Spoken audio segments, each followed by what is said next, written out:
बिस्मिल्लाहिर्रहमानिर्रहीम अल्हम्दुलिल्लाह वस्सलातु वस्सलामु अला रसूलिल्लाह व अला आलिहि व सहबिहि व मन वालाह। कुरानी मनाज़िर का 5वां हिस्सा आपके सामने पेश किया जाता है। इस्लाम के ख़ानदानी निज़ाम का एक नक्शा सामने आता है कि ख़ानदान की कफ़ालत की ज़िम्मेदारी शौहर पर होती है, साथ ही वो बीवी पर क़वाम भी होता है। नेक बीवियाँ वो होती हैं जो फरमाबरदार और राज़ों की हिफाजत करने वाली होती हैं। जो बीवियाँ सरकशी की रविश अपनाती हैं तो शौहर उनको नसीहत करता है, ना मानने पर उनसे बिस्तर अलग कर लेता है, फिर भी ना माने तो उनको मारने की सज़ा देता है। वो इताअत कर लेती हैं तो शौहर तादीबी कार्रवाई बंद कर लेता है, लेकिन अगर बात नहीं बनती है और जुदाई का अंदेशा होता है तो दोनों की तरफ से एक एक पंच मुकर्रर किया जाता है और ताल्लुकात में साझगारी के रास्ते तलाश किए जाते हैं। इस्लामी माशरे की एक खूबसूरत तस्वीर सामने आती है कि यहाँ बस अल्लाह की इबादत की जाती है, उसके साथ शिरक नहीं किया जाता है, वालिदैन के साथ अच्छा सलूक किया जाता है, रिश्तेदार, यतीम, मिस्कीन, क़राबतदार, पड़ोसी, बेगाना पड़ोसी, हमनशीन, मुसाफिर और ममलूक सबके साथ अच्छा सलूक किया जाता है। इस माशरे में इतराना और घमंड करना और कंजूसी करना और लोगों को कंजूसी के मशवरे देना और अल्लाह के दिए हुए फ़ज़ल को छुपा रखना, ये सब बहुत बुरा समझा जाता है और उन ख़राब खसलतों की इस माशरे में कोई जगह नहीं होती है। क़यामत का मंज़र है, हर उम्मत में से एक गवाह खड़ा किया जाता है और उन लोगों पर अल्लाह के रसूल को गवाह बनाकर खड़ा किया जाता है। उस दिन कुफ्र और नाफरमानी करने वाले तमन्ना कर रहे हैं कि काश ज़मीन को उनके समीत बराबर कर दिया गया होता। उस दिन वो कोई बात नहीं छुपा सकेंगे। अहले किताब की असल तस्वीर सामने आती है, जिन्हें किताब का एक हिस्सा मिला लेकिन वो गुमराही के ख़रीदार बन गए और अब सबको गुमराह करना चाहते हैं। यहूदियों का हाल दिखाया गया कि कभी ज़ुबान को तोड़ मरोड़ कर और कभी दीन पर तान करते हुए अल्फाज को उनके मौका और महल से हटा देते हैं। समेना व अताना कहने के बजाय समेना व असैना कहते हैं। इस्मा और उन्जुरना की जगह इस्मा गैर मुस्मईन और राइना कहते हैं।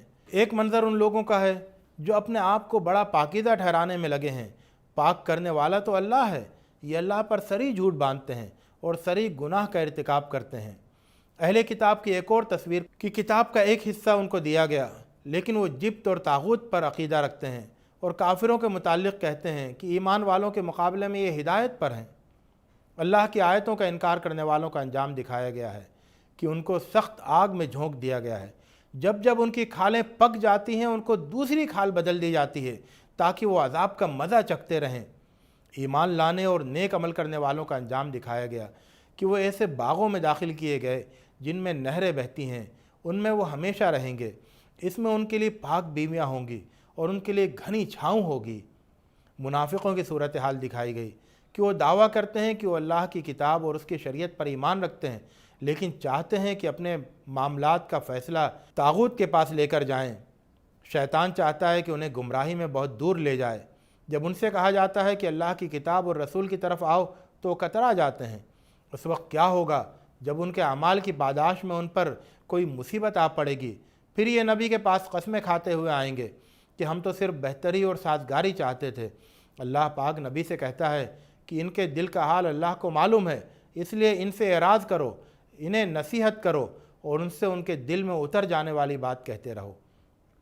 ईमान की कसौटी बताई गई कि जो भी बाहमी निज़ाआत हों उनमें नबी को हकम माने और नबी जो फ़ैसला करे उस पर अपने दिल में कोई तंगी महसूस किए बग़ैर सर तस्लीम खम कर दें। अल्लाह और रसूल की इताअत करने वालों का बेहतरीन अंजाम यूँ दिखाया गया है कि उनको नबियों की, सिद्दीक़ों, शुहदा और सालिहीन की रिफ़ाक़त हासिल होगी, यानी उन लोगों को की रिफ़ाक़त हासिल होगी जिन पर अल्लाह ने अपना फ़ज़ल फ़रमाया है। जिहाद में मोहतात रहने की हिदायत देते हुए अंदर के गुरोह के बारे में इत्तिला दी गई कि कुछ लोग ऐसे हैं जो ढीले पड़ जाते हैं।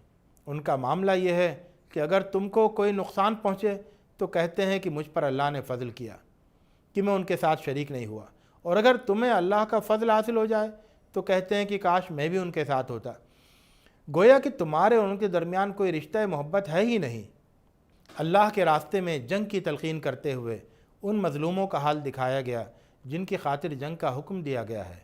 कहा गया, और तुम्हें क्या हो गया है कि तुम अल्लाह की राह में और उन बेबस मर्दों, औरतों और बच्चों के लिए जंग नहीं करते जो दुआ कर रहे हैं कि ए हमारे परवरदिगार, हमें उस जालिम बाशिंदों की बस्ती से निकाल और हमारे लिए अपने पास से हमदर्द पैदा कर اور ہمارے لیے اپنے پاس سے مددگار کھڑے کر منافقوں کے ایک گروہ کا حال دکھایا گیا کہ ان سے کہا جاتا تھا کہ اپنے ہاتھ روکے رکھو اور نماز کا اہتمام رکھو اور زکوٰۃ دیتے رہو، تو کہتے تھے کہ ہمیں اللہ کے راستے میں جنگ کرنا چاہیے، اور پھر جب ان پر جنگ فرض کر دی گئی تو ان میں سے ایک گروہ لوگوں سے اس طرح ڈرتا ہے جس طرح اللہ سے ڈرتا ہے یا اس سے زیادہ، اور اب وہ کہتے ہیں کہ ہمارے رب تو نے ہم پر جنگ کیوں فرض کر دی، تھوڑی مہلت اور کیوں نہ دی۔ اللہ کی طرف سے اعلان ہوتا ہے کہ اس دنیا کی متاع بہت قلیل ہے اور تقوی اختیار کرنے والوں کے لیے آخرت میں بہت بڑھ کر ہے، وہاں کسی کے ساتھ حق تلفی نہیں ہوگی، موت سے بھاگ کر کہاں جاؤ گے، وہ تو مضبوط قلعوں کے اندر بھی تم کو پالے گی۔ منافقوں کی ایک تصویر یہ ہے کہ سامنے ہوتے ہیں تو کہتے ہیں کہ سر تسلیم خم ہے، پھر جب وہ وہاں سے ہٹتے ہیں تو ان میں سے ایک گروہ بالکل اپنے قول کے خلاف مشاورت اور سازشیں کرتا ہے۔ ان کی مشاورت اور سازشیں اللہ کے ہاں لکھی جا رہی ہوتی ہیں۔ جو لوگ استطاعت کے باوجود ہجرت نہیں کرتے اور اپنے حالات کو بہانہ بنا لیتے ہیں، ان کے انجام کو منظر میں دکھایا جا رہا ہے کہ جن لوگوں کی جان فرشتے اس حال میں قبض کریں گے کہ وہ اپنے جانوں پر ظلم ڈھانے والے ہوں گے، وہ ان سے پوچھیں گے تم کس حال میں پڑے رہے؟ وہ جواب دیں گے کہ ہم تو اس جگہ بالکل بے بس تھے۔ وہ کہیں گے خدا کی زمین کشادہ نہ تھی کہ تم اس میں ہجرت کر جاتے؟ ان کا ٹھکانہ بہت برا ہوگا، ان کا ٹھکانہ دوزخ ہوگا۔ انسانوں سے شیطان کی دشمنی کس قدر شدید ہے اس کی تصویر سامنے لا جاتی ہے، جس میں شیطان کہہ رہا ہے کہ اے اللہ، میں تیرے بندوں میں سے ایک معین حصہ ہتھیا کر رہوں گا، ان کو گمراہ کر کے چھوڑوں گا، ان کو آرزوؤں کے جال میں پھنساؤں گا، ان کو سجھاؤں گا تو وہ چوپایوں کے کان کاٹیں گے، ان کو سجھاؤں گا تو وہ خدا کی بنائی ہوئی ساخت کو بگاڑیں گے۔